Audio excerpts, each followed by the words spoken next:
the powers and limits of the President. The President can nominate Supreme Court justices or other important government officials. When the President nominates these officials, the Senate actually makes the selection.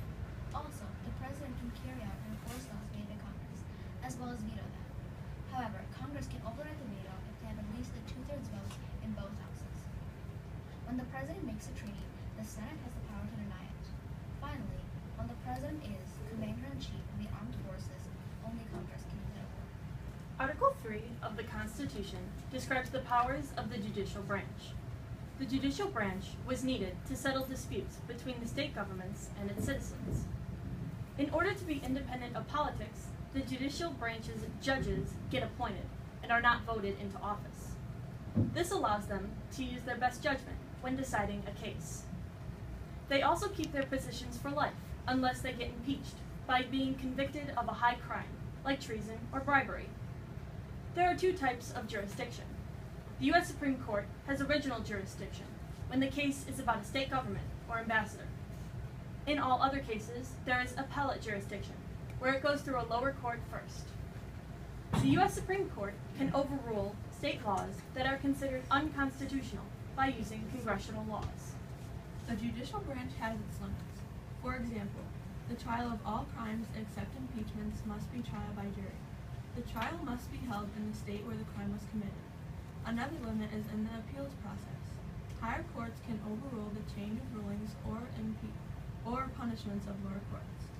Let us never forget that the government is ourselves and not an alien power over us. The ultimate rulers of our democracy are not a president and senators and congressmen and government officials, but the voters of this country. Franklin D. Roosevelt. Thank you.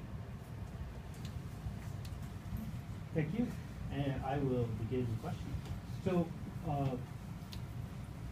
most of you have said something about checks on powers given to the branches of government. And so these checks limit the federal government's powers. Why were the framers so concerned about limiting the power of the government that they were creating? The framers were concerned about limiting the powers because if they didn't limit the powers, then there would be, as I would say, it would be chaotic. Everybody has to have checks, just like in the different branches. There's the executive, legislative, and judicial branch. There needs to be checks on those three branches, for example, in order to have an organized and a government that can be able to function properly. To add on to my classmates' point, they also put checks on the federal branch so it doesn't become too powerful and overrule states' rights and citizens' rights like a king did in England, and that's why they put checks on the president. To add on to my teammates' points, the idea for limiting the powers of all three branches of government came from the dictatorship of Great Britain. The framers had seen how too much power in the hands of the federal government and what chaos it could cause. So, like this, they limited the powers of all three branches. So the president shares most of his powers with Congress, and judicial branch can declare laws unconstitutional. So there is a very strong system of trust between all three branches of the government because of the system of checks and balances. Sure. All of you have spoke a little bit about this so far, but can you provide specific experiences or knowledge that the framers had that impacted how they created the federal branch of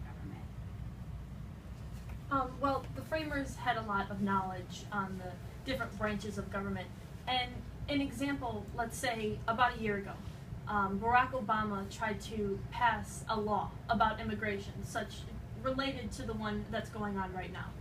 And because of the different checks within the Congress and the different branches of government, he wasn't able to do that because he wanted to, but in Congress there was over a 2/3 vote to allow him not to. And that honestly goes all the way back to when the framers started, because they separated everything so that there could be checks and it could affect them like that. So that's how it helps them. Adding on to my teammate Lexi's point about the immigration law, there's many issues going on in North Korea and repatriation in China, because they are obviously a dictatorship and they want to be free and exposed to the outer world. But North Korea is only limiting to them only things that were made in North Korea, or things that must be approved by the North Korean government or dictatorship. And it is not fair, so that's why there's so much international pressure on China and people escaping through the Gobi Desert into Mongolia and many other different countries. Also, adding on to my teammate's point, Lexi, when the president couldn't pass the law or the bill, he used an executive order, which is what he is doing now, and in his speech, he said, quote, "You can come out of the shadows," and that meant that you're not afraid of deportation if your children were born in the United States or they're legal citizens of the United States. You pass criminal background checks so that you're not a criminal or anyone who has criminal history, or that you are free and that you can and that you will be able to pay taxes to the government. So those are just some of the points that President Obama said, that you will be able to become a citizen or half a citizen and won't be able to be free of deportation. I'd like to follow up on this. So the example that you've used about immigration seems to suggest that checks and balances doesn't work. Well, the president tried to make Congress pass a law about immigration the year before, but they refused to pass it. And the president, he felt that if Congress was not doing their job, then he should do their job. He felt that he served the country and served it for the common good. And he felt that if this law would not be passed, then many issues would arise about the problem of immigration. Thus, he issued an executive order which was in his powers to do. So it does work, but not in the way that we expect. With the executive order, do you feel that then Congress can go back and veto his executive order? Do they have that right? Going off of checks and balances, yes, Congress actually does have the right to do that. It goes through the executive branch first, which is the president, and then Congress has, like I said, a 2/3 vote to see if they want to go back on his decision. So yes, they can check it, but if they would not like to, they don't choose to, they don't have to. Time? Oh, it's time? Yes. All right, thank you. Well, I want to thank all of you for your participation in this event and for your preparation. As the lead judge for this, I'll start off the follow-up. And so I want to compliment you on your preparation. I think you were well prepared in your presentation. And as far as improvement for the future, I would suggest that you listen carefully to the question asked by the judge and try to address the question. So you did a good job talking about immigration, but the question was actually about the knowledge and experience of the framers of the Constitution, not about our experiences today. So you kind of shifted the terrain on us, but you did a good job in the terrain you chose. So thanks. Yeah, I don't know if it was intentional, but maybe that's what you guys wanted to talk about, and you pivoted my question like a true politician.